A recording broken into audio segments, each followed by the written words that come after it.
Hello friends, welcome to my YouTube channel. Exercise 12.1 से question number 3 करेंगे। Identify the numerical coefficients of terms, और bracket में लिखा हुआ है other than constants in the following expressions.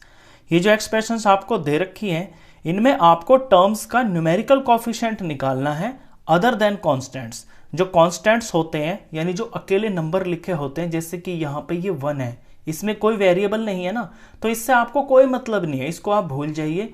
जो वेरिएबल्स वाली टर्म्स है सिर्फ उनके न्यूमेरिकल कोफिशिएंट लिखने हैं। तो 1 पार्ट से शुरू करते हैं। ये है 5 - 3t²। अब ये 5 तो बिना वेरिएबल का है, तो इससे तो हमें मतलब नहीं है, इसे तो हमें लिखना ही नहीं है।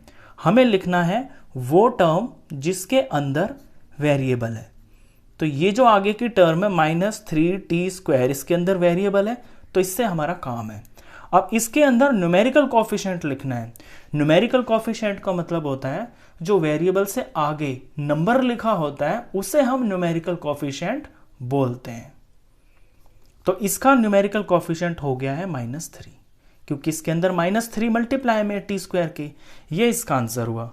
चलिए सेकंड पार्ट देखिए। सेकंड पार्ट के अंदर 1 + t + t² + t³, ये 4 टर्म्स हैं। इसमें ये जो 1 है ये तो है कांस्टेंट, तो इससे तो हमें कोई मतलब नहीं है। हमारे काम की है ये 3 टर्म्स। तो एक तो t हो गई, एक t² हो गई, और एक ये t³ हो गई। अब इनका न्यूमेरिकल कोफिशिएंट वो होगा जो इनके आगे लग रहा होगा इस तरफ। अब t से इधर तो कुछ भी नहीं है। जब कुछ नहीं होता तो क्या होता है, ऑटोमेटिकली अंडरस्टूड होता है कि एक बार है ये t, तो इसका न्यूमेरिकल कोफिशिएंट 1 हो गया है। इसका कोफिशिएंट 1। ऐसे t² से यहां भी कुछ नहीं है, तो इसका न्यूमेरिकल कोफिशिएंट भी 1 ही हो गया है। t³ से पहले भी कुछ नहीं है, यानी ये एक ही बार है, तो इसका न्यूमेरिकल कोफिशिएंट भी 1 ही हो गया है। चलिए इससे नेक्स्ट पार्ट देखते हैं। नेक्स्ट पार्ट के अंदर टर्म है x + 2xy + 3y। अब 3 टर्म्स हैं, तीनों के अंदर ही वेरिएबल है, तो हमें तीनों ही टर्म्स लेनी है। ये x हो गई है, ये 2xy हो गई है, और ये 3y हो गई है। फर्स्ट टर्म के अंदर वेरिएबल से पहले कुछ नहीं लिखा हुआ, x से पहले कुछ नहीं है, यानी कि x यहां पे एक बार है, तो 1 ही इसका न्यूमेरिकल कोफिशिएंट हो गया है। दूसरी term 2xy।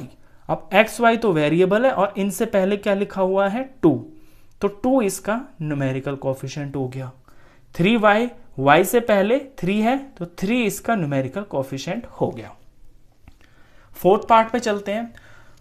100m + 1000n, 2 terms हैं, दोनों के अंदर ही वेरिएबल है, तो हमारे काम की दोनों ही टर्म्स हैं, हमें दोनों ही लिखनी है। 100m और ये 1000n।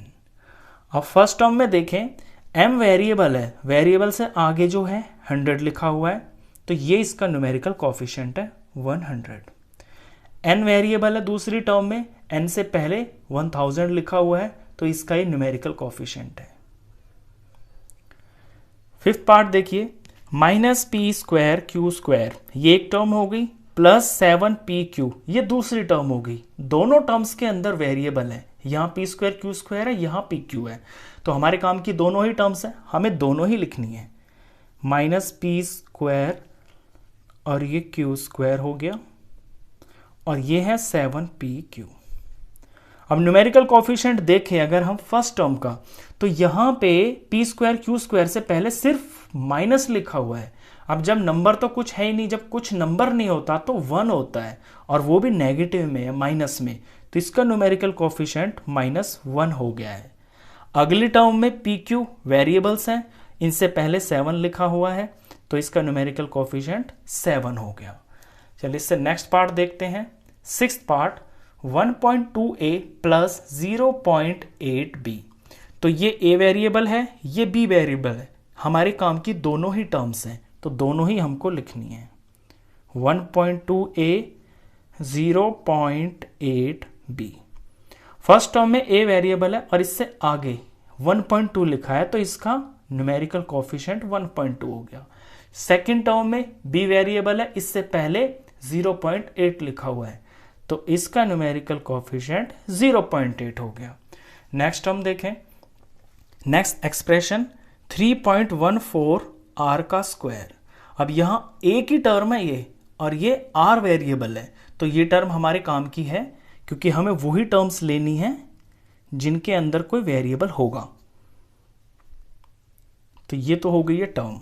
अब वेरिएबल है यहाँ पे आर स्क्वायर, इससे पहले 3.14 लिखा हुआ है, तो ये जो 3.14 है यही इस टर्म का न्यूमेरिकल कोफिशिएंट हो गया है।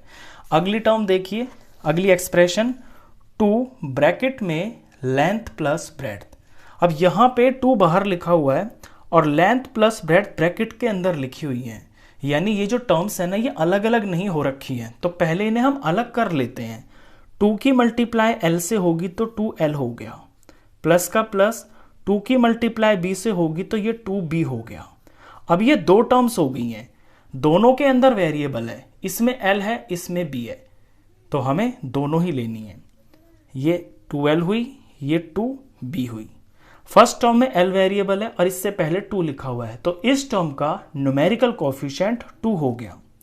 सेकेंड टर्म में 2B है, B से पहले 2 लिखा हुआ है, तो इस टर्म का न्यूमेरिकल कोफिशिएंट 2 हो गया। लास्ट पार्ट देखिए, 9th पार्ट, डेसिमल में है ये, तो ये 0.1y पहली टर्म और ये दूसरी टर्म, दोनों टर्म के अंदर वेरिएबल है, यहाँ भी y है यहाँ भी y है, तो हमें दोनों ही टर्म लेनी है। तो ये 0.1y और दूसरी टर्म है 0.01y स्क्वायर। अब यहाँ पे जो पहली टर्म है y, इससे पहले 0.1 लिखा हुआ है, तो इसका न्यूमेरिकल कोफिशिएंट 0.1 हो गया। दूसरी टर्म में y स्क्वायर, ये वेरिएबल है, इससे पहले लिखा हुआ है 0.01, तो 0.01 ये इसका न्यूमेरिकल कोफिशिएंट हो गया। न्यूमेरिकल कोफिशिएंट का सिंपल सा मतलब होता है कि कोई चीज़ कितनी बार है, जैसे कि यहाँ पे x लिखा हुआ है और यहाँ 5 लिखा हुआ है, तो यानी ये जो x है ना ये 5 बार है, इसकी 5 से मल्टीप्लाई हो रखी है, यही न्यूमेरिकल कोफिशिएंट होता है। ये लास्ट पार्ट था, क्वेश्चन खत्म। तो इस वीडियो में बस इतना ही। नेक्स्ट क्वेश्चंस के लिए मिलते हैं फिर नेक्स्ट वीडियो में, तब तक के लिए गुड बाय।